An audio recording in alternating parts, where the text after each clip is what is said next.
Good morning students. बच्चों, आज हम आपकी पाठ्य पुस्तक बसंत भाग 1 के पाठ 1 वह चिड़िया जो नामक कविता का अध्ययन करेंगे, जिसके कवि केदारनाथ अग्रवाल हैं। तो चलिए सबसे पहले आपको कविता के कवि के बारे में संक्षिप्त जानकारी देते हैं। परिचय।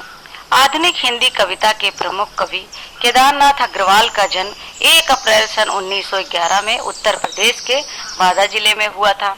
इन्होंने इलाहाबाद से बीए तथा आगरा से कानून की पढ़ाई की।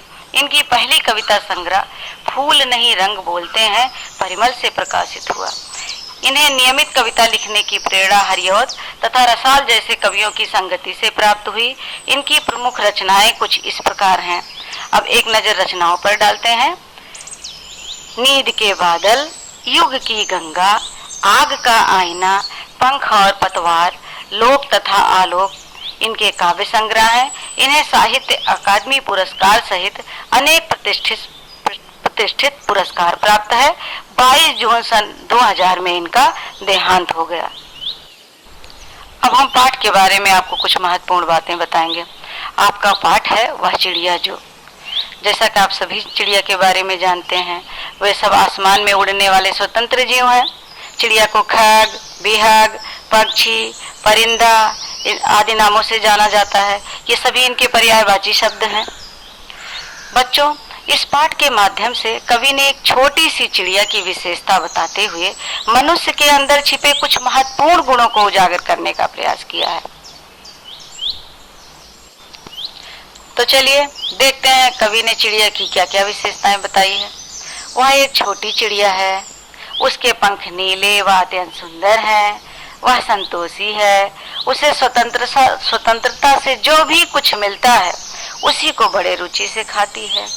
वह व्यवहार कुशल है, क्योंकि वन में रहने वाले लोगों के लिए मधुर आवाज में गाती है, जिसके कारण सभी उसे बहुत पसंद करते हैं। एकांत में भी वह उमंग से रहती है। वह उफनती यानी ऊपर तक लबालब भरी हुई नदी के विषय में जानती तो है, जानने के बावजूद भी जल की मोती सी बूंदों को चोंच में भर कर लाती है। वह स्वाभिमानी है, साहसी है। तो इस तरह बच्चों, कवि ने मनुष्य के अंदर के कुछ महत्वपूर्ण गुण जैसे संतोष, प्रसन्नता व साहस के बारे में बताया है। अब देखते हैं इसका भाव क्या है। तो इस कविता का भाव यह है कि चिड़िया की तरह हमें भी सफलता प्राप्त होने तक परिस्थितियों से लड़कर अपने कार्य को निर्भीकता के साथ करना चाहिए। बच्चों, अब यहाँ पर भाव, अर्थ व भावार्थ का स्पष्टीकरण आवश्यक है। तो चलो देखते हैं किसी भी वाक्य या शब्द का मतलब क्या है, किस चीज के लिए उसे उपयोग करना है, यह अर्थ होता है। परंतु यदि भावार्थ की बात करें तो यह किसी भी वाक्य या शब्द में जो भाव छिपा होता है वही भावार्थ है। भाव और विचार में भी अंतर है। भावों को महसूस किया जाता है, विचारों को सोचा जाता है। बच्चों, आज के लिए बस इतना ही।